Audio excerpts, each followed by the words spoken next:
All right, guys, I need some help here. Is it just me, or do I miss Julianna Peña? Like, I know it can't just be me, right?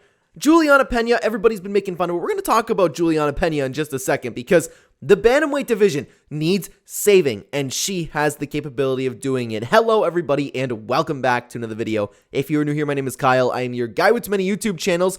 Let's talk about Julianna Peña. So, guys, I actually made a video talking about this a few days ago, and coincidentally, the day before, or the night that I was uploading this video, we had breaking news that Kayla Harrison got signed to 135. And the majority of the message is still true, but in my video, I kept saying, like, there is nobody in the women's bantamweight division. Nobody to bring interest. Raquel Pennington's champion. You have Holly Holm, which, coincidentally, she has a fight, but you have Holly Holm, who nobody cares about, who puts on some of the most boring performances of all time.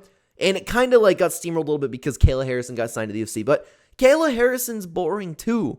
This bantamweight division needs so much saving, and I actually lit up a little bit for the UFC when I listened to Ariel Helwani just have Julianna Peña on. She's doing the Colby Covington thing, which, to be honest with you, completely entertains me. She comes in, she's insulting people, and to be honest with you, I don't know if it's the real her, or if it's her putting on a persona, or possibly a combination of both. Regardless, she is at least entertaining. At least we are talking about the women's bantamweight division now. Literally, the only reason we are talking about Holly Holm versus Kayla Harrison is because it's on UFC 300.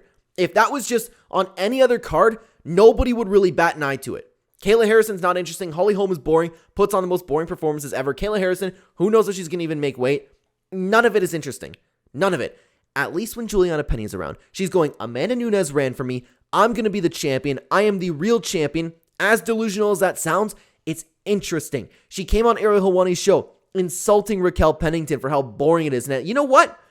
Like Julianna Peña or not, she comes in with all of her heart and tries to win the fight. She actively tries to make the 135 bantamweight division exciting. She's the only person in the entire division, besides maybe Valentina Shevchenko, who's obviously not there right now. Nobody, absolutely nobody at 135 pounds is interesting, and Julianna Peña needs to be the savior. Why is she not on UFC 300? Why is she not? If you want to have Kayla Harrison fight somebody, why isn't it Julianna Peña? I'd rather see Julianna Peña versus Raquel Pennington than I'd rather see Holly Holm take on anybody, let alone Kayla Harrison.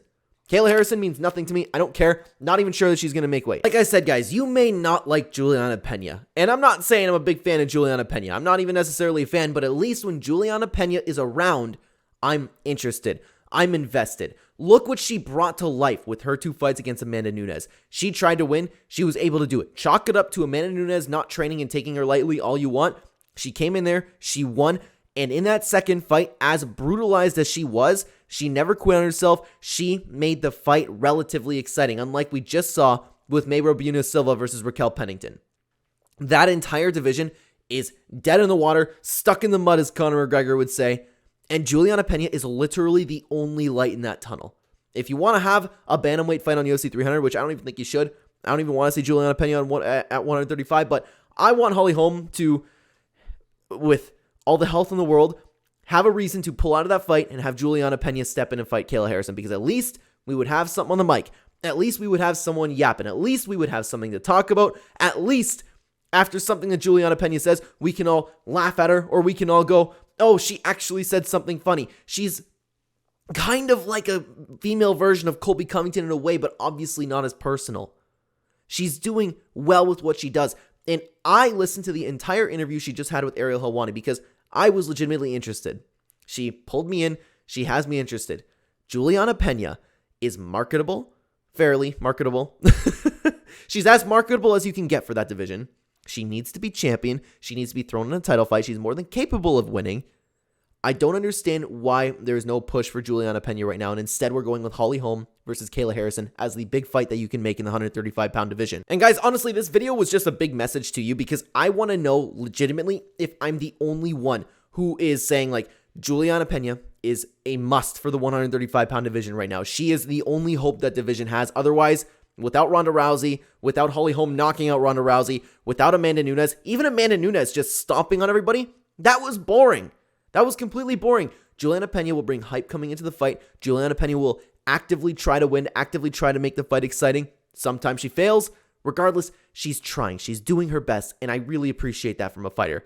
Let me know what you think down below. Thank you so much for watching, everybody. I want to know if I am alone in this belief. I really do. But for now, check out this early breakdown for UFC 299. I'm very excited for the card, so I broke down the entire thing. Thanks for watching, guys. Take care.